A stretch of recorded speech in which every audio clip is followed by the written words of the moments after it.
Hello, everyone. Welcome back to Beyond the Cover with me, Andrea on Dreamcatcher Radio. And it is the 32nd episode. Yes, it's been really this while. And yeah, it means the show that it's been going, and it means that people have been listening and been enjoying it, which I really, really appreciate that. And for today, we are going to start, interesting, with the two people that decided to write a poem and a cryptic story plot for me.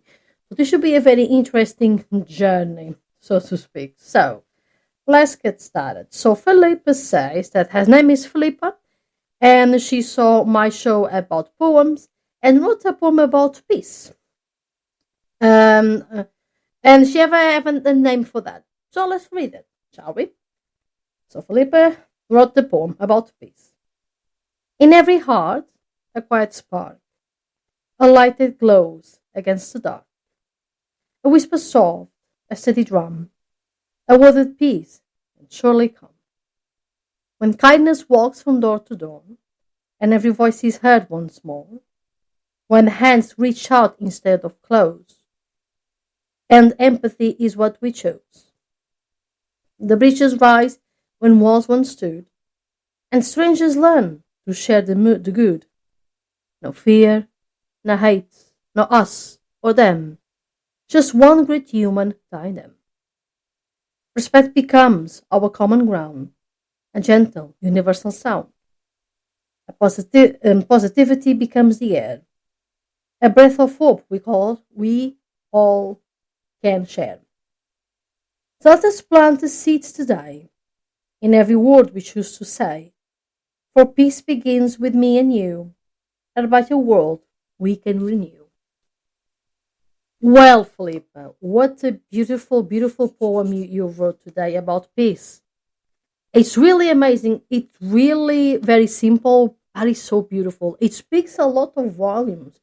If those are listening right now, it speaks really, really a lot because Philippa encourages, first of all, to be kind, to just let us treat others with respect, be gentle, be positive, and plant the seed right now as I speak about peace.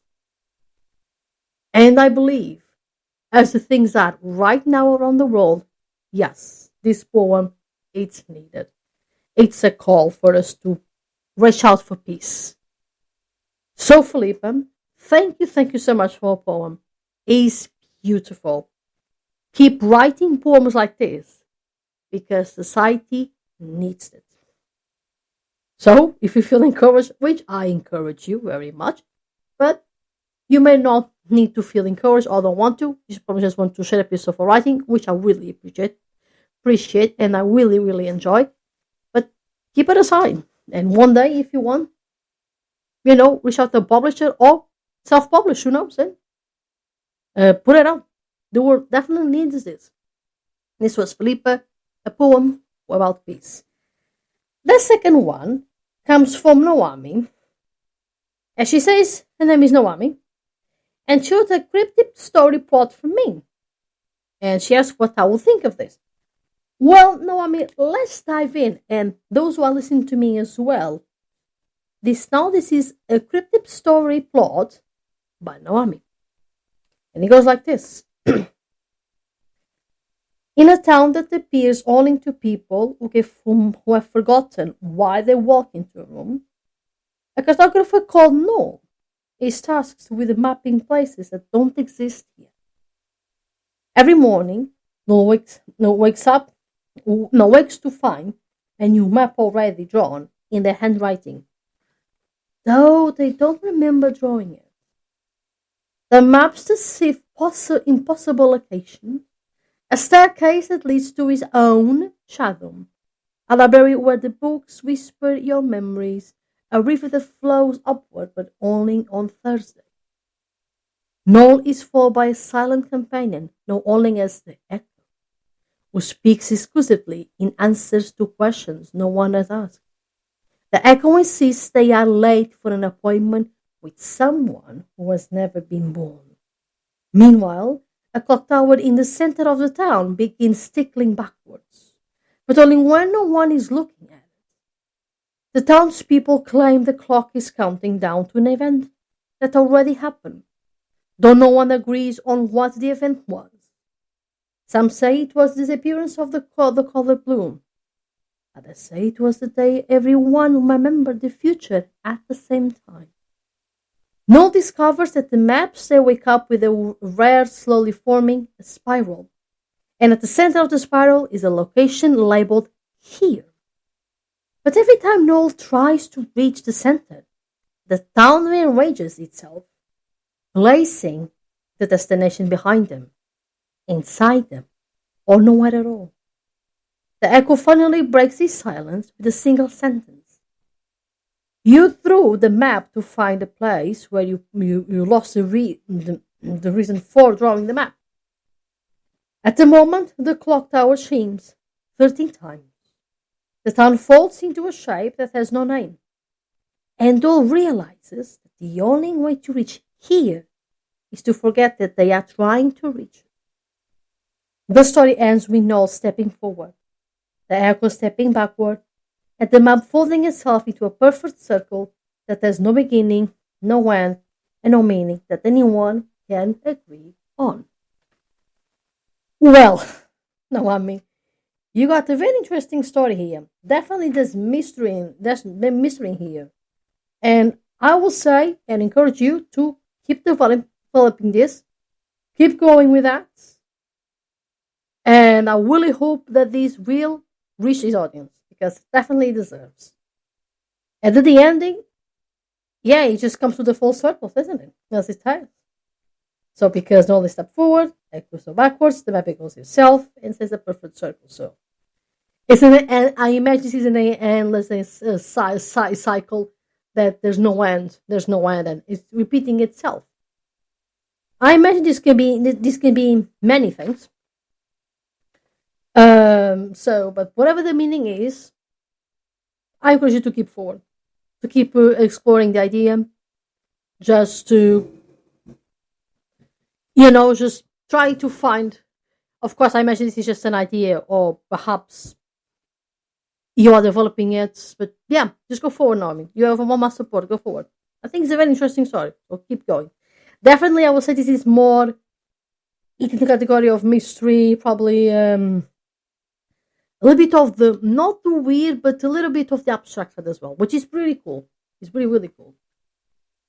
So there you have it. This was a creative story by Naomi.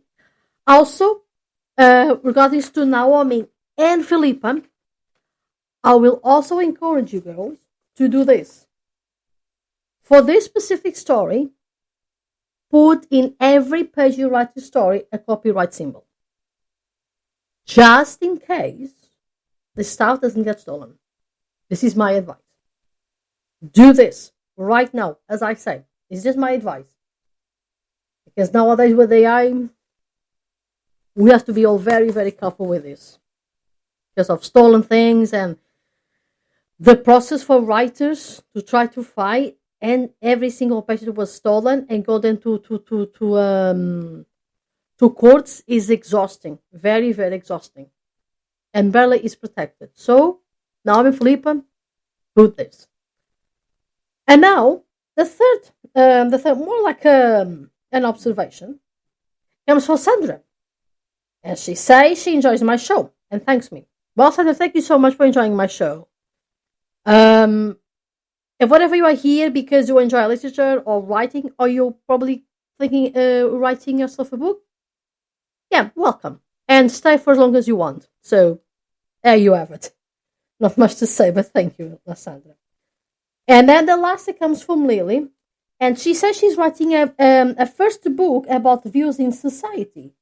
And she says she's more a people watcher and enjoys my show. Well, Lily, thank you so much for enjoying my show. And everything I have to say is go forward with your book.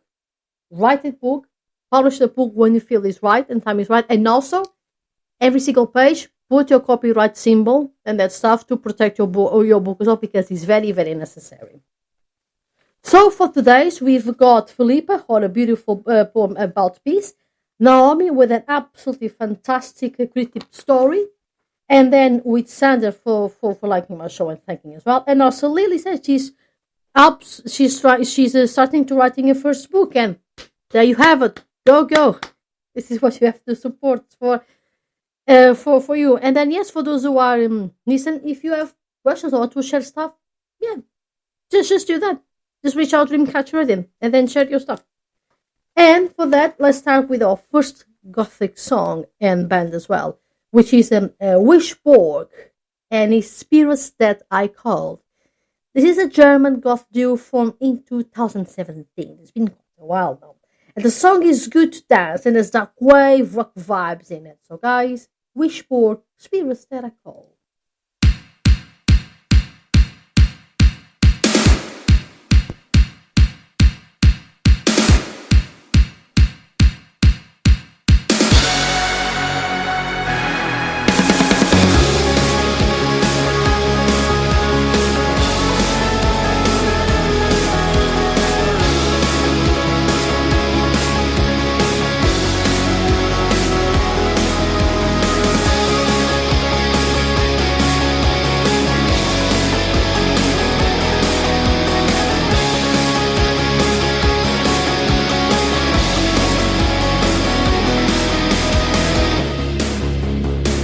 Spirits that I called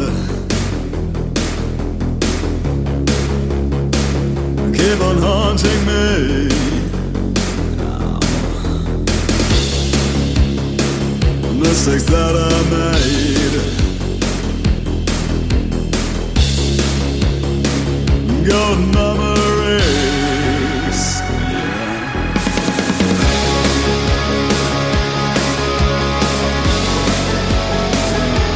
Time we had, but when the beds around, I regret all the times I put you, every line, every grace line, and I regret the pain that caused you, all the tears that made you cry, but it was intense. And it was unique, yeah. And just for a while, we were all we needed, yeah. But I should have left before I broke you.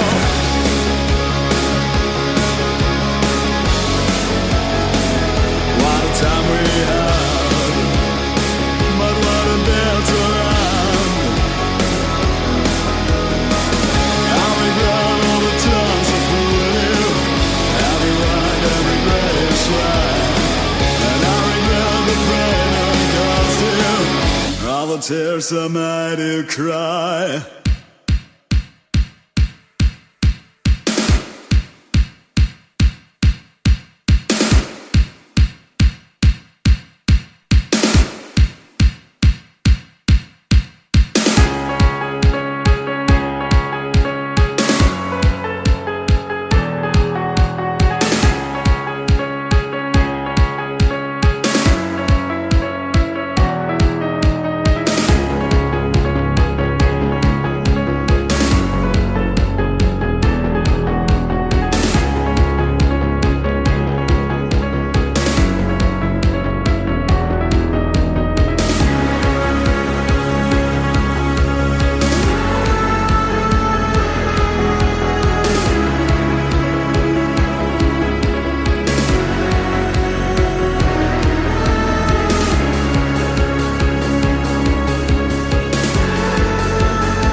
tears that made you cry. If you want readers to experience the story. And that was each book, Spirits That I Call. I hope you guys enjoy and have danced as well a little bit. And yes, probably you've heard a little bit about somebody talking.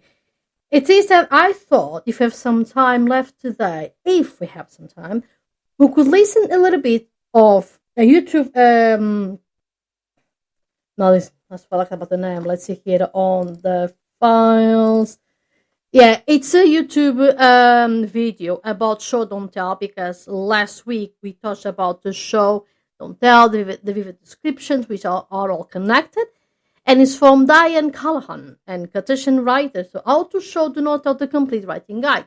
So if you have time to listen to this, and this will be about, now let's see about, oh dear, I forgot. Will be about probably 20 minutes or so, but let's see how it goes. Maybe not, I'm not sure. So let's see. So let's continue our show, because this is how it is about as well. So last week we started to see about vivid descriptions, and this is have to do about the show Don't Tell. And we just see that has to be detailed, extremely specific, because if you're going to show something, you have to bring that description, the detailed descriptions that the readers really want to read and visualize as well. And also is about this, the focus on a few just key details that bring the moment to life most effectively as well. And since they come to life through the five senses, and of course we touched the five senses on the week, I believe. So yeah, it's about the tone and voice, if you remember. Because yes, even if you're describing something, it doesn't necessarily need to be only physical. It can be the touch, the smell. It can be also the taste. If it is a scene that somebody is eating, a taste would be a very good way to show the food, what it is about it, or for the character taste as well. And also, adjectives and adverbs are not used as crushes. So it means that adverbs and adjectives have to be very careful how we use them, because sometimes they can slow the pace or the story. And while they are not entirely incorrect, use them, but we have to try find other ways to try to be creative how we show and don't tell the scenes. And so, also in individual descriptions, usually there is no cliches involved, or at least we try not to involve, because sometimes in our first draft we come with all the cliches, because it's like that. As I said many times in the show, your first draft, it is the way that you want your first idea to come out, with everything, cliches, with the mostly telling, and then later on, as you refine the story, you make it the show and the less telling, because the telling has its place, but not most of the time. And then we start to see which show don't actually tell. And of course, as I've said, is much to show the scene, and the writing scene has to be that very detailed as well. And as you have imagined, this is the most advice any writer will tell you, or anyone who's starting writing as well will tell you. You have to do show, don't tell. Is the most advice that anyone will tell you to do as a writer. And also we start to see as well that how to show, do not tell, that sometimes writers tend to fall to the telling trap.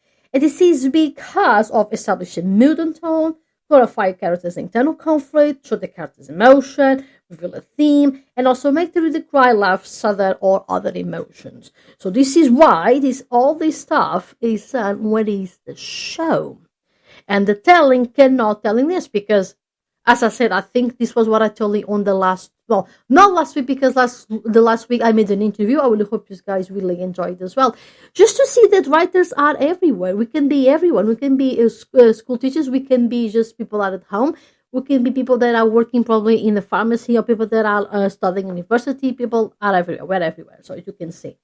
But before the last week for the main review, for example, if I say John is mad, I'm telling. Now, if I say that the John's face has these wrinkles rise and his eyes are just really boggled up and looks at you, and his teeth twitch it, this is a very much different mood, isn't it? I'm just telling you. that he's mad. Of course, you're going to find all the ways how to do this as well. And we start this as well because the entire point of storytelling is to share ideas throughout demonstration. And this is what it comes to show, do not tell.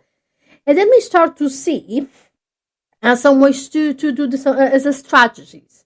So use the warm puppy strategy to set the scene. It's basically that an emotion messaging resonates mostly powerfully when it's delivered throughout a concrete image. Again, the vivid image, the better it becomes to see and to show it becomes better. And let the action tell the emotion story. Because if you think about when you've read a scene from a novel that you like, think about the things that the writer brought out to you.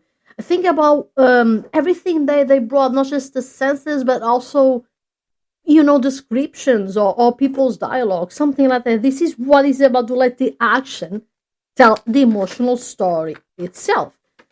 And now let's see other ways as well. So let conflict do the talking is another way that action is truth as well.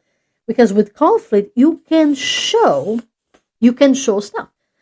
Because you could say your character has, let's say, a straight relationship with a sibling, or you could show them avoiding one another at their own father's funeral, for example.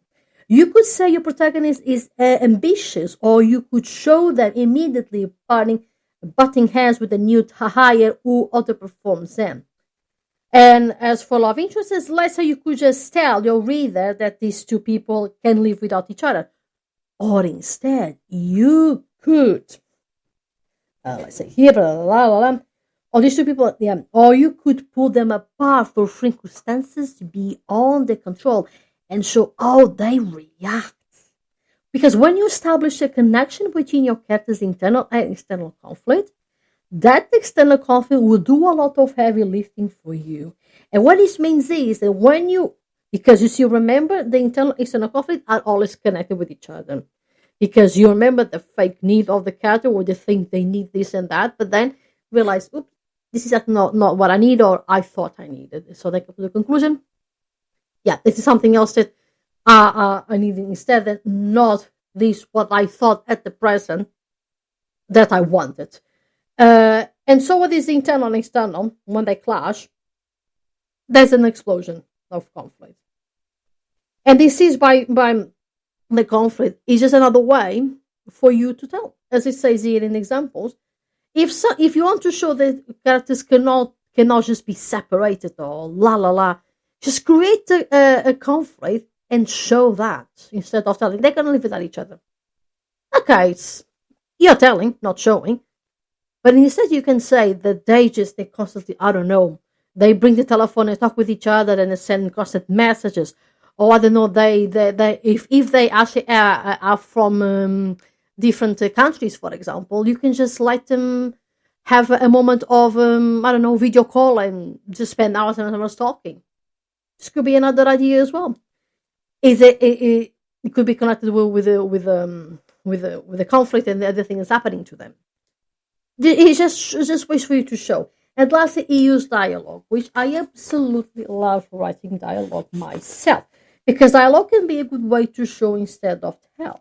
But there will be moments in your novel where it makes sense for characters to express their feelings and desires outright. So, straightforward. This can be part of the showing. You just want to be careful about using dialogue as a way to dump your own telling impulse onto your characters. To make it work, show, don't tell dialogue, start to noticing all the ways people say what they feel indirectly. For a 14-year-old, I love you may come out as, oh my gosh, you are such a dork. This is but it's true, isn't it? It all depends of the character's age and how they react, if they had their emotions or not, for example. Maybe if a character has a tendency to hide emotions, perhaps they become more visible through actions. Or maybe they become more visible, just as depends, I don't know if they're a little bit of in the violent side. They might just do something with the love interest. Therefore, outside might be a little bit, maybe they don't like you, but they're just saying, I like you, but I am not feeling comfortable to just show my emotions that much. So it depends how you want to do. This is all the ways that you can. This is pretty much it till about. So do not forget to make your emotional messaging resonate powerfully with the radius. So remember to use the one puppy strategy to set the scene. And also let the action tell the emotional story. So let the action speak for itself. Let the reader, when they read the action itself in the scene, let them feel the things that you want as a writer. And let the conflict do the talking as well, because you can use conflict as a way to show something as well. And conflict can be many times very useful to foster a character's conflict and also their struggles, or even just them rumbling to us readers about what's happening.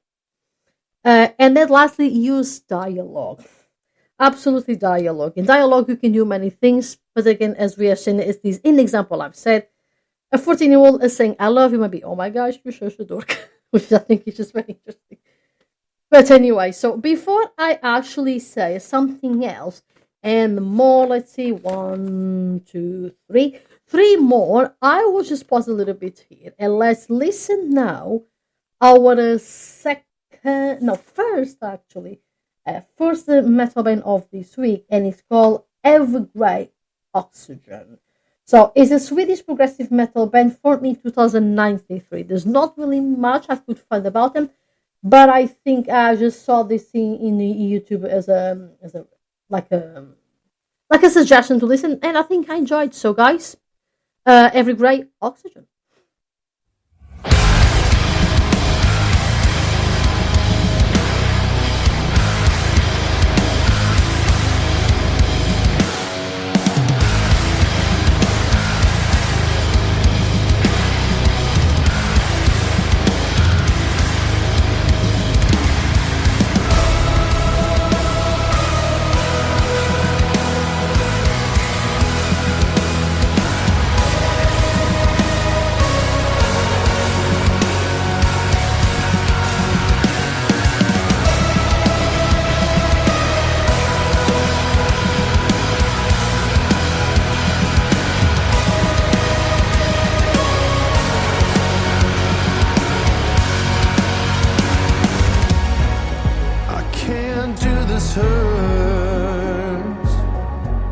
So I go on, dream on at all,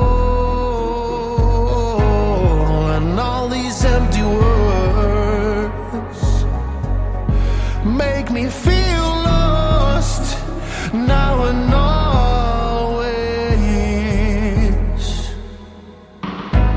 If life is meant to hurt, I'm losing to the pain here.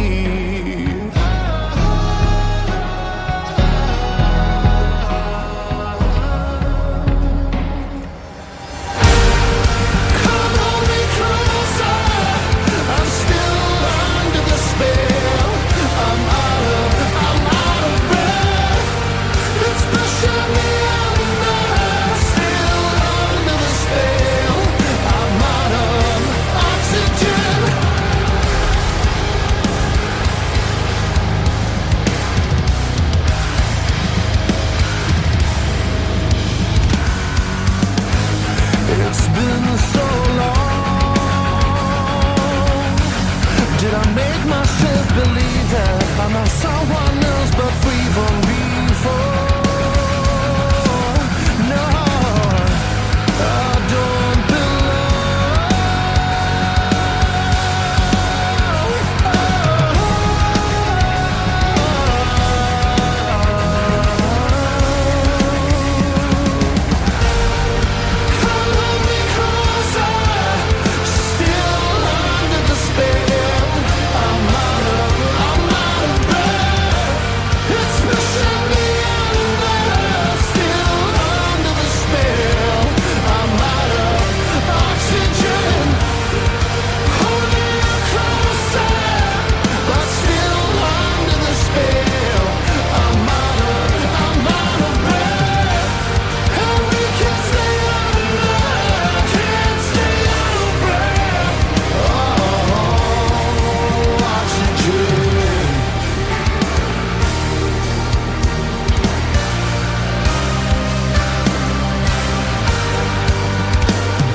strong just like you. Wish I was brave just like you. Wish I was wise just like you. Wish I could find my way like you do. 'Cause here I'm lost in my room, where the darkness always seemed to fall too soon. Wish I was strong just like you. Wish I was brave just like you. Come on, be closer. I'm still under the spell. I'm out of breath. It's pushing me under. Still under the spell. I'm out of oxygen.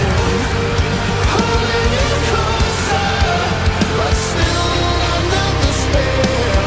I'm out of breath. And we can stay under, can't stay out of breath. Oxygen.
And that was, guys, Every Grey Oxygen.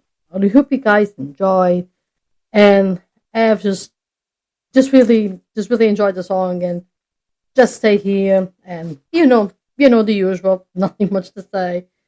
So just recap a little bit. We started to see just other ways to show and don't tell instead. I just maybe a reminder that we can use the warm puppy strategy to set the scene, to let the action tell the emotional story, to let the conflict do the talking, and also use dialogue. Now, on the dialogue side, just a little bit to note I'm going to tell everybody here is absolutely this. So, look for signs of telling in your dialogue tags. A dialogue tag is the phrase used to indicate who's speaking. If you find yourself using a lot of adverbs, you are probably going to the tell territory. If you are thinking that swapping out a set for something more specific like blowed or spat is a show don't tell move, you're right. However, you want to use this sparingly to avoid distracting from the dialogue itself. So it's just a little bit of a reminder, of a little not to the extent of anxiety, because I want my writers to feel comfortable with the choices, but just sometimes remind yourself, just probably use different words instead of sad. Try to be a little bit more creative as well instead. And now let's continue with our ways to show, to not tell. Another ways to do that is use symbolism. So, for example, how would you communicate to your reader by showing them your character's blurry view throughout the rain-struck window, rather than just telling a reader that people walked by the rain? Or a well-written symbol, can guide your reader towards a specific perspective. Clarity the theme. or create a mood. You can also tap into universal symbols, describe the scent of a blooming free freezer as your characters head out of the first day at their exciting new job. Put a shepherd, a blue jay on cardigan's apartment window every morning. So with all this, as you can see, the symbolism also you can use it in your writing as well. Here is more to remember if you're going to use a symbol, it's more to communicate a specific perspective, to clarify the theme, and also to create a mood. Because remember that when you do this, your writers are going to notice. And as I told, I'm going to say it again, they are smart people. They are. Another way to show them don't tell is write like a screenplay. It can also be another way to do your show do not tell. In addition, sharpen your showing skills by writing a scene as a screenplay. When you write a screenplay or a play, if it's more how you do it, all you are action and dialogue. Those are your tools for conveying emotion and establishing deeper meaning. If the audience won't see it or hear it, it doesn't go on the page. Now you might think, yeah, but the actors will make it emotional no matter how it's written. That's actually not the truth at all. The actors won't even see the script if the script wasn't able to elicit emotion from a long line of gatekeepers first. So remember that another way for you to just maybe like a practice, or if you are actually doing the screenplay, is just write it like a screenplay. It might help you just to see when to show it, do not tell. And as it says here as well, with this type of writing, show, do not tell, the screenplay usually is more for action and dialogue. And funnily enough, because I am starting to writing, or at least I'm going to try, and see how it goes, of course, to write a radio script. So I'm going to invite in the future voice actors, people do the audio, etc. Yes, I can confirm it's true. Mostly is dialogue, most of the time, and also show, or sometimes telling as well. But mostly is the show because I want to convey you guys the atmosphere of the story. So you guys feel how it is all about and what to expect from that. So I can say it is absolutely true. Action and dialogue definitely is here on the screenplay. Also, I think this is the last thing is what you guys have to remember.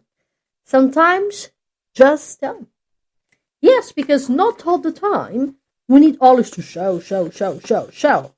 And we're going to see from the video, if you have time today, why it's more appropriate to just tell. Because tell is its place as well. Because as you work throughout your show, don't tell technique. Remember that you don't have to scrub all traces of telling from your story. There you go. There are several instances where telling simply makes more sense. And now we're going to see the examples of the telling. You need to explain a world or situation that is unfamiliar to your reader. It's true. They may need a quick primer on the technology of your science fiction novel, for example, or a quick background of your fantasy world, another instance. You still need to make these explanations feel like they are part of the storytelling. But if you have to be direct for clarity's sake, do it. Absolutely. This is, you don't want to know, for example, let's say, how the universe of your of fantasy was created. You don't need to know everything. Just tell what is important on the part of the story and the plot that's needed to know. And what's relevant, what is happening right now. That's what he's trying to say here. So, also another way to tell is you've got some backstory to unload. So, as I said, there you go, just tell the backstory. Ideally, you will share expository information that is also more showing than telling with quick, vivid details that make your reader feel like they see the memory the way your character does. However, you don't need to recreate the entire memory. It's fine to say she fell out of a tree when she was 10. The next day at school, kids swarmed her to examine the hot pink cast on her leg. It was the first and last time she felt popular. A lot of telling and a dash of showing. So as you can see, with this feed example about this very short telling, it tells everything. It's quick, direct, and you can just imagine your brain what I just read it to you. And this is what telling must be it. That's it. It's very simple. Another instance is you need to move on with the story because yes, remember this: show, which is more you go to descriptions and to the sensations, emotions, slows down the pace a little bit because it tells this right now is a moment that is important, and I, as a writer, want to show you.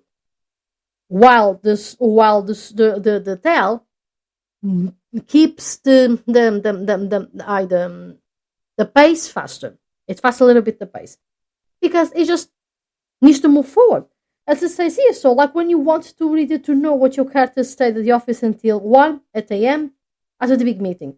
Yeah, why not just say that? Nobody needs to see the spreadsheets and hear the lo-fi beats playlist, for example. Yes, if the character stays until 1, I don't care if that character is there, I don't know, to listen to the playlist or to just working on their place. I would say also this depends. If it is just like this, it's just fine because it's like a routine thing. But if something is happening, yes, show something. But usually something like this is very simple. It's just telling. It doesn't need to go into much detail. And now, lastly, it's time for your character to say what they mean. This is the moment when your character is ready to admit their fear, confess their faults, or reveal the desires. Let them be direct. And this is what you have to do as well. While you can show how they feel, but if it is something that is not important, just tell. Just tell, I don't know, Maria Maria raised her voice. It's telling. It's just him telling as well. It just says the voice is just higher, for example. And that's it. There's not much to tell you guys about the short on telling. And before I play the YouTube video, I'm going to introduce my second Gothic band for this week. This time it is from Chill. We're going to travel to Chill, and it's called Devil's Train Ether. So Devil's Train is a non-binary feminist dark wave goth duo from Valparaiso, Chile, formed in 2015. So, according to some internet people that love this band and they express how they feel about it, it's a bit on the punkier side of post-punk and a sharp electronic edge. The vocals are recessed, and while fast and precise, it is not mechanical but rather organic, almost floaty. Also, the song is a bit over the dark side, with the heavy bass, atmospheric guitars, and haunting lyrics. I tried to find the translation for this music, but I confess I'll find none. So I'm sorry that you guys have to listen to the original language. So there you have it, Devil's Train.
and that was Verfel Stein Ether. Really hope you guys enjoyed. Yes, I'm really sorry I couldn't find a solution for this, so at least I hope you guys enjoyed and danced and just vibe with the song at least. But maybe someone out there understands, and well, who knows? It could possibly be. So before we start to watch the video, I just want to recap that we saw other ways to show don't tell. It is for let the coffee be talking, use dialogue. Also use the symbolism for perspective, clarifying the theme, and to create the mood. Also, write like it's in screenplay. Remember that if you're going to do this technique, to be more for the action and dialogue. And the last thing is just sometimes this needs to be told. And how we can tell things? If we want to explain a world or a situation that is unfamiliar to the reader, if we need to tell some backstory for the character, to move on the plot, and also time for the characters just to say what they mean. And for show don't telling, that's pretty much it. There's not really much. It's just now a moment for you guys to practice and ask for feedback. If you have a writing group that you ask for feedback, just write for people for feedback, and that's pretty much it. Now, yes, let's now listen just to recap everything we've learned, because I think this is very, very important sometimes to listen to this. So the movie is the video is called How to Show No Tell, the Complete Writing Guide. It's a YouTube video by Diane Cullum, quotation writer. So this is it. It's just a complete guide. Just listen. If you want readers to experience the story's emotions on a gut level, you've got to know when to show. Generally speaking, moments involving emotions, opinions, or sensations are best shown rather than told. Here are 6 guiding principles for stronger showing. Number 1. Use evidence to support your claims. If a narrator says her husband is a kind-hearted person, or the protagonist believes his best friend is guilty of murder, what led them to that conclusion? Give the reader the same evidence the character uses when it comes to assumptions or opinions. Author Chuck Pumpernickel advises a ban on thought verbs like thinks, knows, understands, realizes, believes, wants, remembers, and imagines. He talks about unpacking scenes so that the reader feels and thinks what the characters are feeling and thinking. He gives this example. Instead of saying, Adam knew Gwen liked him, you'll have to say, between classes, Gwen was always leaned on his locker when he'd go to open it. She'd roll her eyes and shove off with one foot, leaving a black heel mark on the painted metal, but she also loved the smell of her perfume. The combination lock would still be warm from her ass, and the next break, Gwen would be leaned there again. Polinique adds, instead of characters knowing anything, you must now present the details that allow the reader to know them. Instead of a character wanting something, you must now describe the thing so that the reader wants it. You can pull readers into the story by presenting evidence, whether that's a visual detail or a piece of dialogue, and letting them come to their own conclusions about the impression you're trying to create. Number 2, replace the abstract with the concrete. In particular, be careful about directly stating a character's feelings. The blog Novel Writing Help by Harvey Chapman gives a great before and after example. Telling, after his first kiss with Samantha, Toby walked home feeling happier than he'd ever felt in all his 13 years. Showing, after his first kiss with Samantha, Toby couldn't keep the goofy grin off his face all the way home. When he came to the front gate, he jumped clean over it, didn't come close to tripping. Chapman further explains why the changes work. Happiness is an abstract concept and needs to be demonstrated, shown, not told, with concrete details, like the wide grin and the gate jumping. So you can often replace emotions with actions that allow the reader to infer the emotion. Also be wary of descriptions that use opinion-related adjectives, like beautiful or strange. In a first draft, I might write, the dark forest felt eerie. Okay, maybe it feels eerie to the character, but the reader needs to feel it too. I need to convince the reader that it's eerie using evidence. The forest hummed with the cries of children long dead. That's better. Sufficiently eerie. Replace adjective labels with details that allow the reader to interpret the atmosphere on their own. A trick for identifying when you're in abstract territory is to ask a question that Jeff Gerke poses in his book The First 50 Pages. Can the camera see it? Almost all examples of showing contain a detail that can be visualized. although you'll often want to combine those visuals with smell, touch, taste, and sound. Author Jerry Jenkins provides great examples of replacing abstract emotions with concrete actions on his blog. Cold, don't tell me, show me. Your character pulls her collar up, tightens her scarf, shoves her hands deep into her pockets, turns her face away from the biting wind. Tired? He can yawn, groan, stretch. His eyes can look puffy. His shoulders could slump. Another character might say, "Didn't you sleep last night? You look shot." Another way of thinking about this camera idea is to consider the effect and not the cause of a particular detail. Take a look at these additional examples from Jerry Jenkins. Telling, the temperature fell and the ice reflected the sun. Showing, Bill's nose burned in the frigid air, and he squinted against the sun reflecting off the street. Telling, Susie was blind. Showing, Susie felt for the bench with a white cane. Telling, it was late fall. Showing, leaves crunched beneath his feet. In the first example, the cold temperature is the cause of specific effects on the character, namely Bill's nose burning in the frigid air. Instead of being stated outright, the details are instead shown through how the character interacts with the world around them, like leaves crunching beneath their feet, which makes the scene more visual. Number 3. Substitute vague descriptions with specific sensory details. Above all, showing relies on specificity. Unique sensory details make feelings and scenes jump off the page. Author Delilah Dawson talks about invoking the senses to make the world building feel three-dimensional. In her first draft of a sentence, she writes, Aga walked through the market, gaping at the rugs and bins of spices. Now, she could have said, Aga marveled at all the market's wondrous sights. But instead of using abstract concepts like marveled or wondrous, she includes the concrete action of Aga gaping at the rugs and bins of spices. But even though that creates a mental image, it's not very specific, and it doesn't invoke any senses beyond sight. In her second draft, Dawson writes, Aga walked through the market as if through a dream. Spicy cinnamon and rich coffee rode the air as she ran her fingers down silken tassels and through powdery barrels of golden saffron. Adding details makes this description feel much more immersive, and it's unique to this particular story. When showing details, try to go beyond the obvious and expected. For instance, a funeral scene will often show everyone wearing black as it begins to rain, the main character standing with an umbrella in front of her mother's grave. What if you showed details that contrasted with the somber atmosphere? If an emotional scene feels too cliché, try changing the setting or the way the characters describe their emotions, as author Gail Carson Levine recommends. What if, instead of an ordinary day, it's Christmas Day in southern Texas? Begone drizzle, hello dry air. What if the gravestone has something written on it that doesn't make sense to anyone, but was requested by her dying mother to be engraved on her tombstone? Maybe the friend asks the main character what it means. Maybe they take their minds off the sadness by trying to figure out the odd saying. The emotional scene is no longer cheesy because it's different.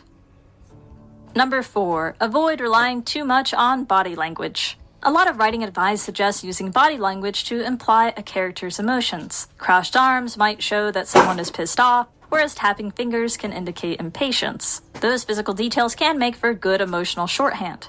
However, it's easy to over-rely on body language as a form of showing. In real life, how often do you see someone clench their fist or grit their teeth when they're angry? How often have you done that yourself when you're angry? Common facial expressions and gestures are great for quickly conveying a character's mood, but they rarely evoke an emotional response from the reader. In an article on C.S. Lakin's blog, Live, Write, Thrive, editor Robin Patchen describes how writers can show emotions through actions and thoughts, rather than bodily sensations alone. As she says, having a character clenching his fist might show us he's angry, but it doesn't show us the impetus for that anger. Is he feeling frustrated, slighted, or jealous? She gives an amazing before and after example. The first version relies heavily on body language. Mary opened her eyes and looked at the clock. Her heart nearly leapt out of her chest. The baby had slept nearly 8 hours, but little Jane never slept more than 4 hours at a time. Something must be wrong. Not again. Her stomach rolled over when she remembered the last time a child of hers had slept too long. At first glance, it seems like the story is showing the character's emotions because her heart and stomach are reacting. But that same lack of subtlety makes the descriptions feel forced and melodramatic. Patchen's second version of the scene moves away from visceral reactions and focuses on the character's individual thought process.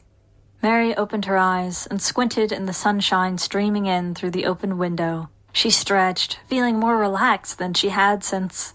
She sat up and looked at the clock. It was after 8. Little Jane had slept through the night. For the first time.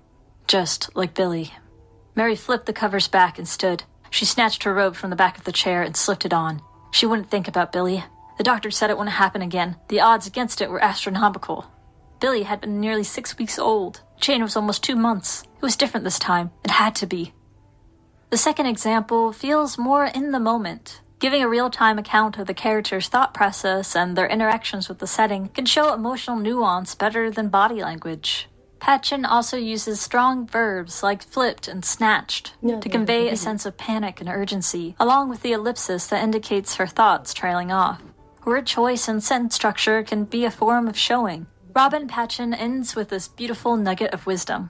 Counselors tell us that thoughts lead to emotions, and emotions lead to actions. As a writer, you can easily show your character's thoughts and actions. Readers are smart enough to deduce the emotions based on what the characters think and do. So often it seems writers are in a hurry. When you have a very emotional scene, slow it down. Let us hear your character's every thought. Highlight a few details. Show the actions. If you need help brainstorming how feelings might manifest, check out The Emotion Thesaurus by Angela Ackerman and Becca Puglisi, which lists a variety of ways you can convey different emotions, from anguish to wanderlust. Number 5. Show emotion through dialogue. Dialogue is a powerful tool for proving a character's feelings or personality to the reader. Instead of saying, Mary was angry at Bob, you could have Mary shout at Bob, "You wretched picklemonger, how dare you!" This is also the reason many writing advice articles warn against using adverbs. They weaken the dialogue because they tell rather than show. In the above dialogue, we can tell Mary's tone from her words alone, not to mention the volume, given she's shouting. I don't need to write shouted angrily, because the word angrily is telling the reader information we've already shown. Similarly, some writers feel tempted to telegraph a character's intentions in a conversation, even though the dialogue already shows that information. He tried to be diplomatic. "Please just listen to what I have to say." "Well, that doesn't matter," she said, changing the subject. "Let's move on to something else." In this exchange, the author is telling the reader what conclusions to make, when they should trust that their readers are smart enough to figure it out on their own. A revised version might include more visuals and a dialogue tag that conveys a specific tone. He pinched the bridge of his nose. "Please, just listen to what I have to say." "Well, that doesn't matter," she whispered. "Let's move on to something else." When writing highly emotional dialogue, it might be helpful in the first draft to pretend you're writing a play or a screenplay, since that forces you to focus on conveying emotion through dialogue alone.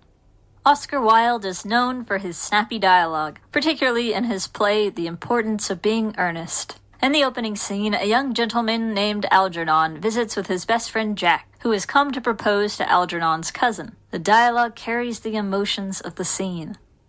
Behave as if you're married to her already. You are not married to her already, and I don't think you ever will be. Why on earth do you say that? Well, in the first place, girls never marry the men they flirt with. Girls don't think it right. That is nonsense. It isn't. It's a great truth. It accounts for the extraordinary number of bachelors that one sees all over the place. In the second place, I don't give my consent. Your consent? My dear fellow Gwendolen is my first cousin. Based on the tone of their words alone, the reader can assume what the characters are feeling, even though the audience isn't told that information directly. You can learn more about writing subtext and dialogue in my video on the subject. Number 6. Filter observations through narrative voice. Show don't tell often means going deeper into the narrative point of view, whether you're filtering the story through the lens of one character or a more distant narrator. It's about giving details that allow the reader to feel more connected to the point of view character through what they're experiencing. This closeness can be achieved through phrasing straightforward statements in a unique way. Reddit user Chevron7Lock shares some great examples of telling versus showing on the R-writing subreddit. He was a rude and inconsiderate man. This is telling. We know the character is rude and inconsiderate because the writer told us. "Out of my way, you jerk!" he yelled at the woman struggling to lift her stroller onto the bus. This is showing. We can deduce that the character is rude and inconsiderate based on the situation we just read. Telling. She was uncomfortable around him. Showing. she stiffened in his embrace. Telling, the house was huge. Showing, his whole family could live in the kitchen alone. Telling, she was hungry. Showing, she near inhaled the soup. In all of these examples, we learn the same information through showing, but with more flavor and character. You'll notice that all these examples involve replacing was with a more interesting verb, just as in earlier examples. Since was and its cousin word felt are often followed by an adjective, that can be a flag marking a spot where a stronger verb could be used to create that concrete image in the reader's head. You can picture a woman stiffening in a man's embrace, or a kitchen large enough for a family to live in, or someone inhaling soup. This extends to world-building, backstory, and info dumps in general. Sometimes authors present information like a dictionary definition, rather than an in-world reference that fits naturally into the story. As Janice Hardy notes, an easy test for info dumps is to check if the information is for the reader's benefit or the character's benefit. If it's for the reader, chances are you're dumping and it contains told prose. The key is to filter the world building or exposition through the point of view character's perspective. Hardy compares different ways of showing the same scene based on the character. The bland example with Bob. The rain poured down the window of the restaurant. Bob sat at the table, a stack of pancakes beside him. He stared at an envelope in his hands, while above him on the wall, a clock ticked. A Navy SEAL character. The rain beat against the restaurant window like rounds from an Uzi. Bob sat at the table, back against the wall, a stack of uneaten pancakes beside him. He gripped the envelope tighter with every tick of the clock above him. New orders. Great. A scared girl. Rain covered the window and blurred the outside world. Bobby slouched at the table, her head barely higher than the stack of pancakes beside her. The envelope lay in her lap. She didn't want to touch it, let alone open it. She glanced at the clock and sighed, running out of time. Let your characters' emotions color the way they see their surroundings. The same goes for dialogue that feels like information given for the reader's sake, rather than something the character would realistically say. This leads to, as you know, Bob, situations where one character explains something that another character already knows. No, you know how today we're heading into the land of the giants to offer them the Jewel Valencia in exchange for joining our quest to save Princess Isabella? Yes, we discussed it last night in great detail. There's no need for your clunky exposition. In these situations, the dialogue isn't phrased in the character's voice. It's the author talking instead, which pulls the reader out of the story. Remember that characters have prior knowledge and experience that exist outside of the narrative. Showing in dialogue often means including less detail, as in this example from Janice Hardy. Reader's benefit. I'll rig up a small explosive device to blow open the door. That's the way we did it when I was deployed in Afghanistan as a Navy SEAL. Character's benefit. Kevin, where'd you learn to make bombs? The Navy. The true purpose behind the advice show don't tell is not to assert that all telling is bad writing. Telling is often necessary to bridge different scenes, and the amount of telling you use can depend on the genre, which Dewey writes captures so succinctly. Telling and showing are tools to control pacing. They help you focus and immerse the reader in important moments and speed past others. What do you want the reader to remember? Identify what your ideal reader wants. Do they want a lush, immersive, meandering journey, or a light-speed thriller? And as author Alex E. Harrow puts it, sometimes readers want to be told what's happening, as if we're listening to an oral storyteller spin a good yarn. She writes, I want a strong narrative voice to come sweeping across the stage in a grand monologue that explains the whole world to me like I'm 5. I want the patronizing clarity of a fairy tale or a myth, which strings together a story with a series of and-thens and untils. I want a flat southern voice leaning close and saying, so what happened was... Harrow specifically champions Micaiah Johnson's sci-fi debut, The Space Between Worlds, as an example of a work that turns exposition into something searing and compelling, with narrative tension. The opening pages use a strong first-person voice to pull the reader in. When I was young and multiverse was just a theory, I was worthless. The brown girl child of an addict in one of those wards outside the walls of Wiley City that people don't get out of or go to. But then Adam Bosch, our new Einstein and the founder of the institute that pays me, discovered a way to see into other universes. Of course, humanity couldn't just look. We had to enter. We had to touch and taste and take. But the universe said no. Telling is part of what differentiates novels and short stories from movies and TV shows. Fiction writers can bottle thoughts and feelings in a way that can't be fully replicated in another medium. Showing is meant to push writers to try harder with their prose and brainstorm specific details that bring the characters and a world to life. That being said, the phrase should be amended to show, don't just tell. As a quick cheat sheet, here are some places where you might consider telling or blend telling and showing. Moments unimportant to the larger narrative, like how a character got from point A to point B. Summaries of routines, time passing, or repetitive conversations. Some aspects of magic systems or sci-fi world building, as in the Space Between Worlds excerpt. Character thoughts. Occasional backstory and exposition. This is usually presented as a broad sweep that tells paired with specific details that show, like in the Secret Garden example. And here are places where you're usually better off showing. Emotions, particularly the characters' feelings and assumptions about how other characters are feeling. Sensations. This includes sight, sound, smell, taste, and touch. Thoughts. Words like realize, thought, and knew might signify this, but don't feel like you need to avoid those words entirely. Just make sure there's not a more interesting way you could phrase it, using concrete evidence. Attributes or opinion-related adjectives, especially in relation to how a character, place, or situation makes the protagonist feel. If you make a claim like, he was smart, back it up with evidence, such as mentioning the time he MacGyvered a key from dental floss and a spatula. Flat phrasing. This might include overused wording or an abundance of to-be verbs like was. Showing means eliminating the author as the middleman and letting the reader live the story firsthand. You can show through specificity, action, dialogue, sensory details, internal thought, and narrative voice. Your first draft will often contain more telling than showing. During revisions, you can go through and highlight parts that need more flavor. Look for spots where emotions or descriptions feel vague. Replace those with specific sensory details and vivid vocabulary. If you want to learn more about...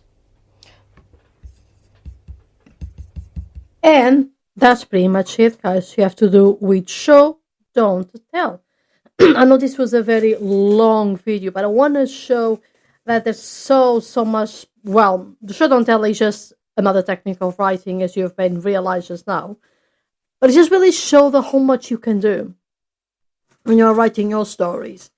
And how much creative you can be. Just be bold, just experiment, and see how it goes. And then ask for feedback. If you are in a writing group, ask for feedback. And remember that you don't have to agree with the feedback, but you can always take something from there. And now, there's so much time left, and I'm going to introduce my second metal band for this week. And it's called Visions of Atlantis. And the music is called Hellfire. Now, Visions of Atlantis is an Austrian symphonic power metal band formed in 2000. So it's not really that fun. From the website Metal Planet Music, the information they've got is that the Visions of Atlantis, they took inspiration came from both successful Finnish symphonic metal bands like Nightwish and from the myth of Atlantis, as well as a pirate theme in the recent albums. So, as they say in the and also the pirate comes because also these I think very recently the band members are also dressed as pirates, so you guys have know. And the queen, it's saying at least in the website. So Pirate Queen Clementine says about Hellfire, which is one of the singers. This one is for anyone walking up and finding their own strength and voice again. For anyone tired of listening to whispers that urges to dim or light. Hellfire represents strong minds, unafraid to carve their own paths and unconcerned with others' opinions. It's a chant of rebels fighting against those who abuse power to manipulate others. May you all reclaim power over our own lives. So guys, Visions of Atlantis, Hellfire.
better life than this. To the ones who never chose to cave in, we all know the way. Traitors make amends. Fire! Burn, burn, burn. Hold your breath and pull the trigger. Burn, burn, burn. Make it hurt. Fire! Burn, burn, burn. In the middle, watch the dying world. Let the blood scream, burn fire.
And guys, it was Visions of Atlantis, Hellfire.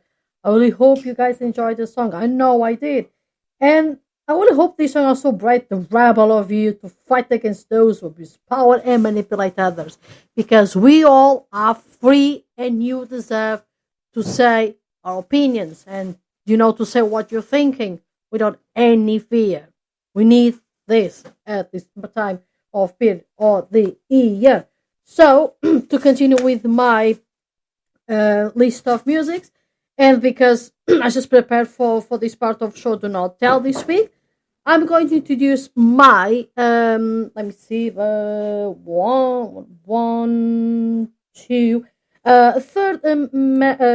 gothic band called Cluster Kettler. I think this is how you pronounce.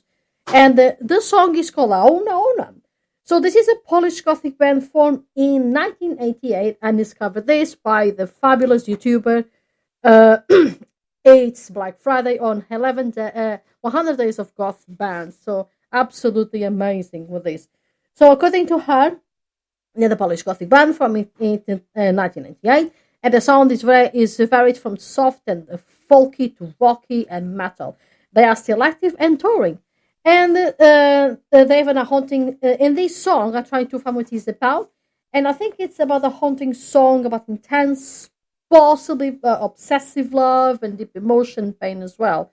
So finding lyrics about this, I think, was a little bit difficult. I'm really hoping what I'm going to try to say, it's what it is. So if there is any Polish people out there, yeah, just keep in mind this is just probably a possibility. So it goes like this. So Ona is actually in Polish she. So it goes, she broke my heart. She robbed me in black. She is at fault. Why I am drunk and crazy. And why I love her pointlessly. So guys, Ona by Cluster Kettler.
And guys, this was Hona Hona by Costa Keller. I hope you guys really enjoy the song and follow the melodies dance as well. I just want to thank everybody so much for staying in my show and to just just keep listening to my rambling about writing, literature, and books, and also inviting people. On the next week, I'm going to do something with our manager because we're going to discuss a video which I found very interesting, which is about society likes art but doesn't like artists. And this should be a very interesting point which both we're going to discuss. I'm going to discuss in the point of view of someone who is creating art, and our manager, Steve Little, is going to discuss in the perspective of someone that consumes art. So we're going to be very interesting to listen to me for 2 hours. So the next week is going to be for 2 hours. A little bit different for usual I do, but I think it should be very interesting. Now, to close up this, I'm going to close to a Brazilian power metal band formed in 2019, and it's Angra. And the music is Carry On. So guys, let's carry on this week, and thank you so much for listening, and see you next time. Bye-bye.